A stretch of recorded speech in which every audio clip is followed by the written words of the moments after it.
Nous lisons Psaume chapitre 99, verset 1. L'Éternel règne sur les peuples.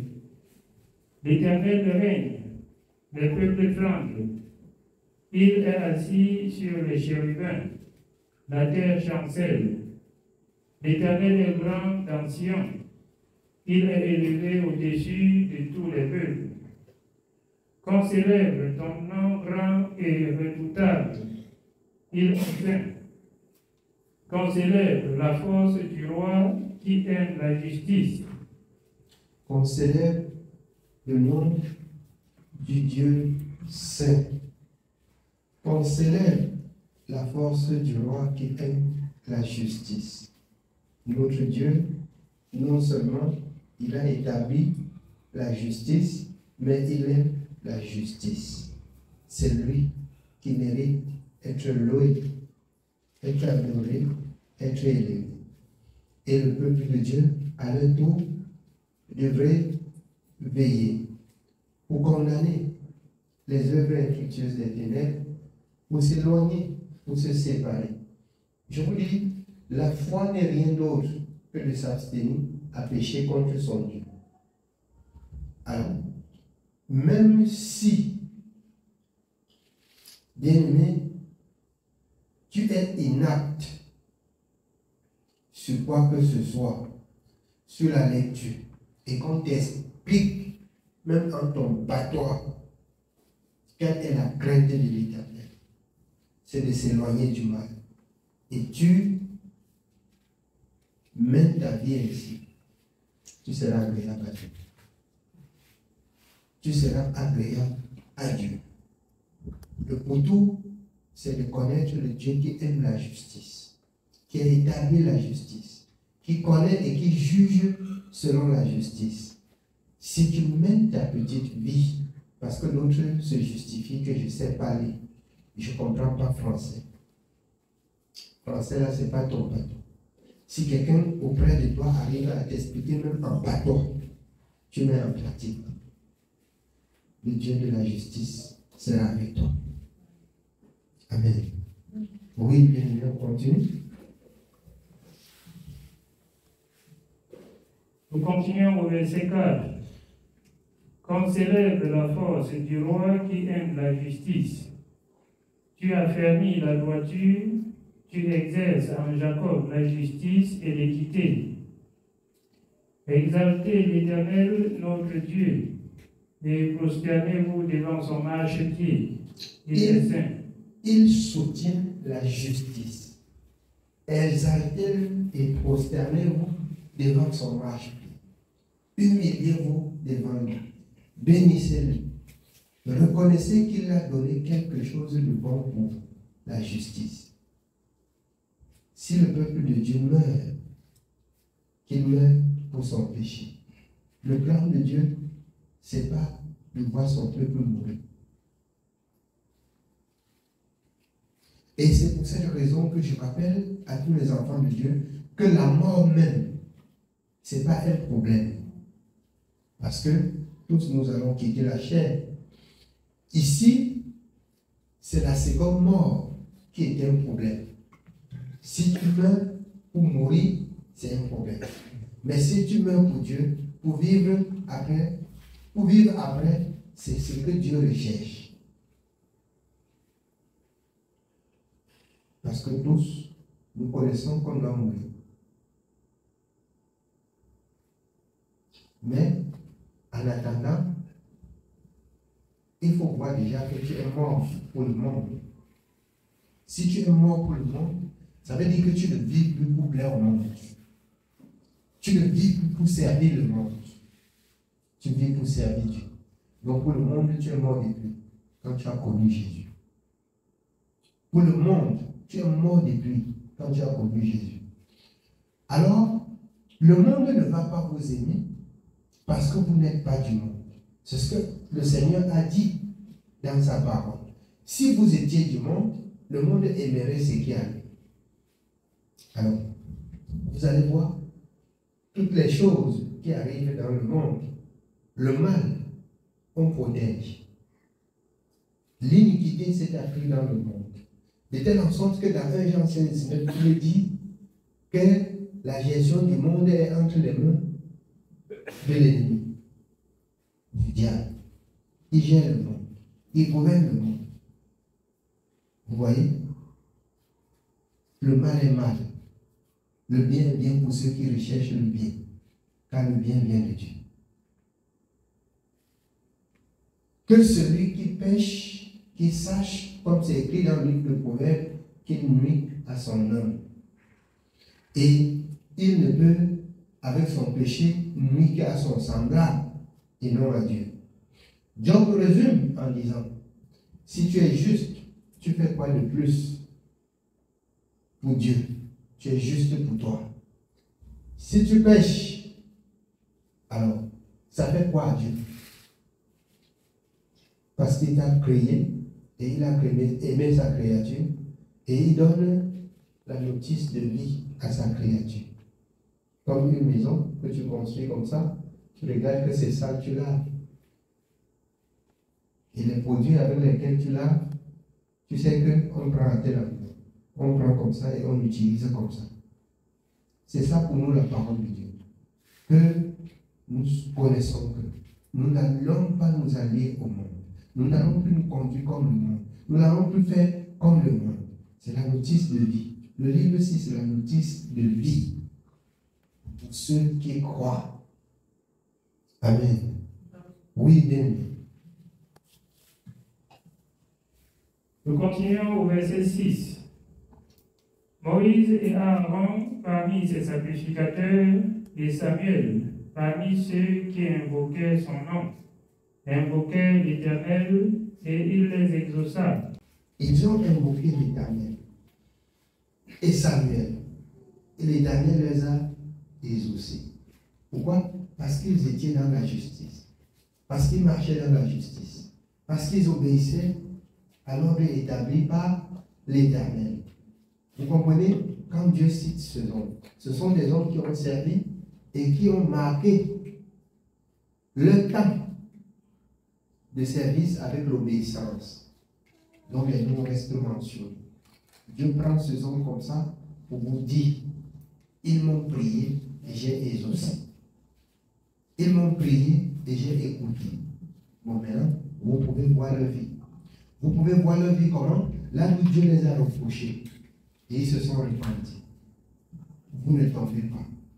Donc vous pouvez rester plus que vainqueurs. Parce que d'autres ont été, bien aimés, comme des, comment dirais-je, comme des cobayes comme ça. Que vous connaissiez la vérité et la justice. C'est pas ça? Dieu permettait même qu'ils tombent dans le péché, il les traite pour vous enseigner. Ils ont porté les douleurs. Mais aujourd'hui, vous lisez leur vie.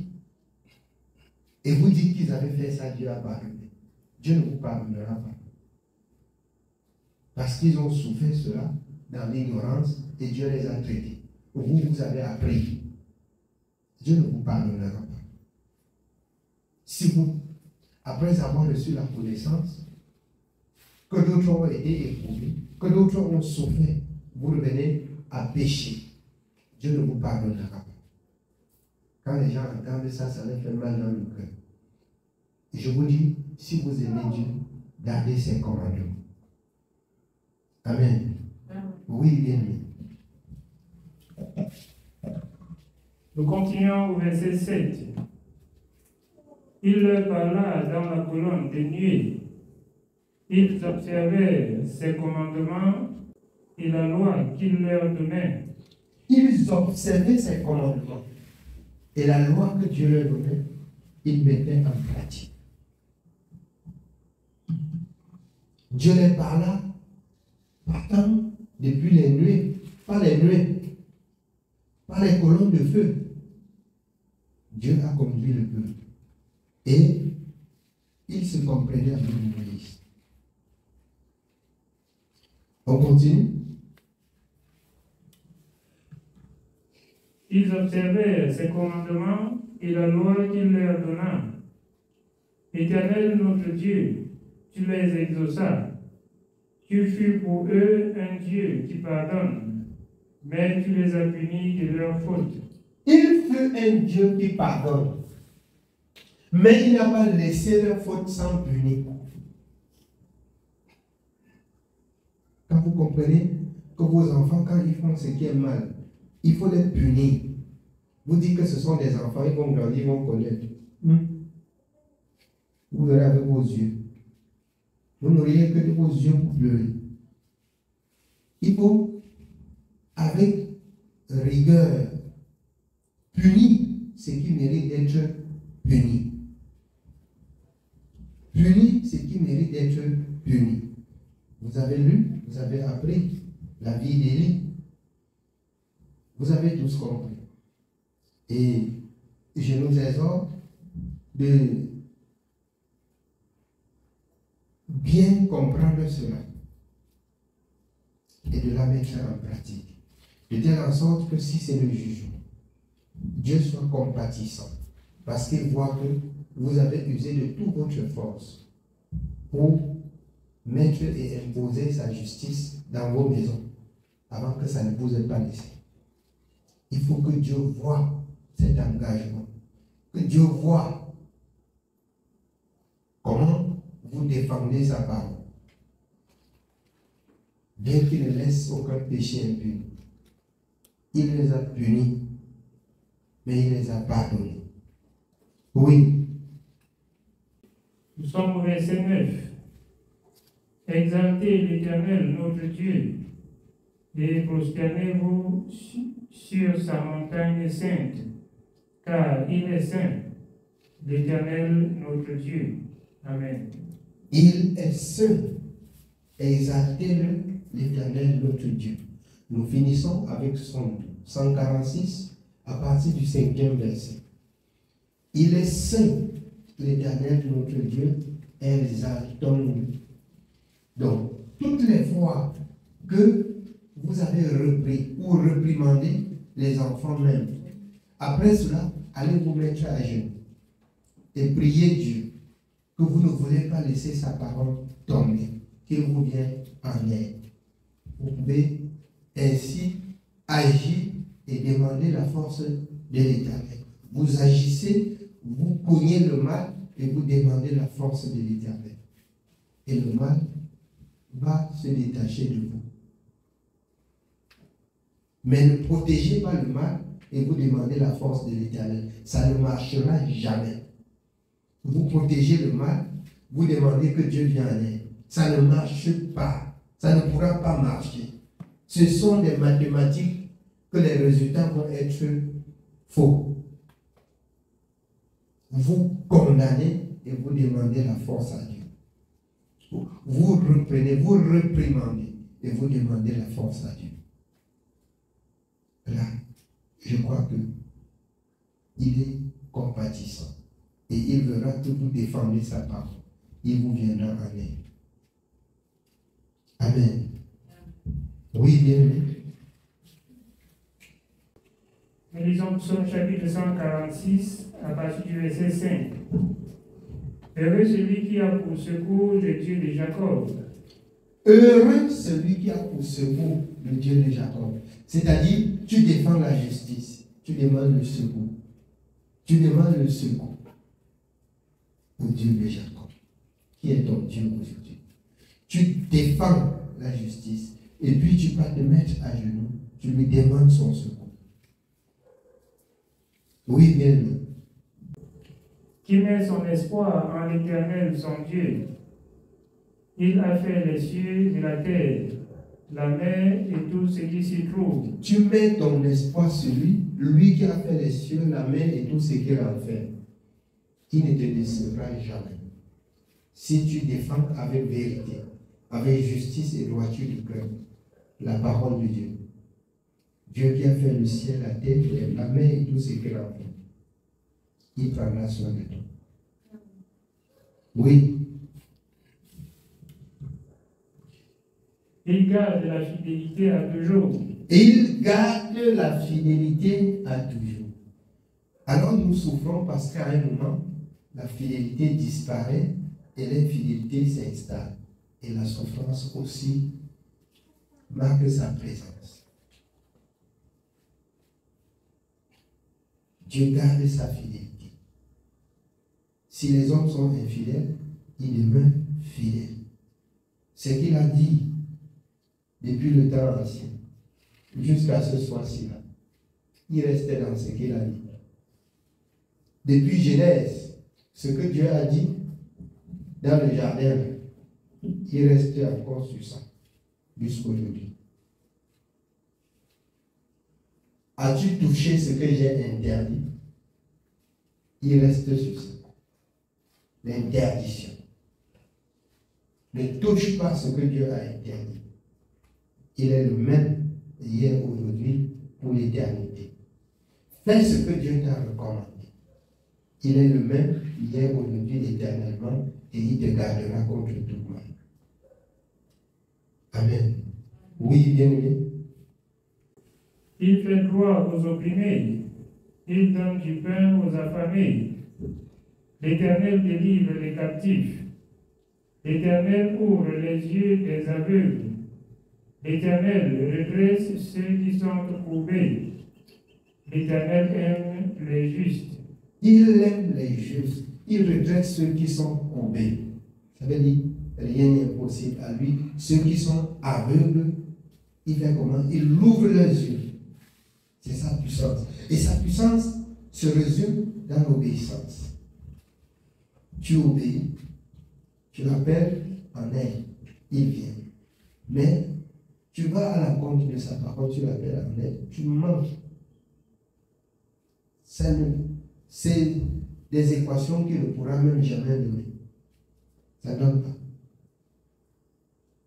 Amen. Oui, bien. Au verset 9. L'Éternel protège les étrangers, il soutient l'orphelin et l'aveugle, mais il renverse la voix des méchants. L'Éternel règne éternellement. Ton Dieu, ô Sion, subsiste d'âge en âge. Louez l'Éternel. Amen. Amen. C'est le message de ce soir. Que le peuple de l'Éternel, pour ce que Dieu a fait, loue l'Éternel. Que le peuple de l'Éternel défend la parole de l'Éternel et demande le secours de l'Éternel.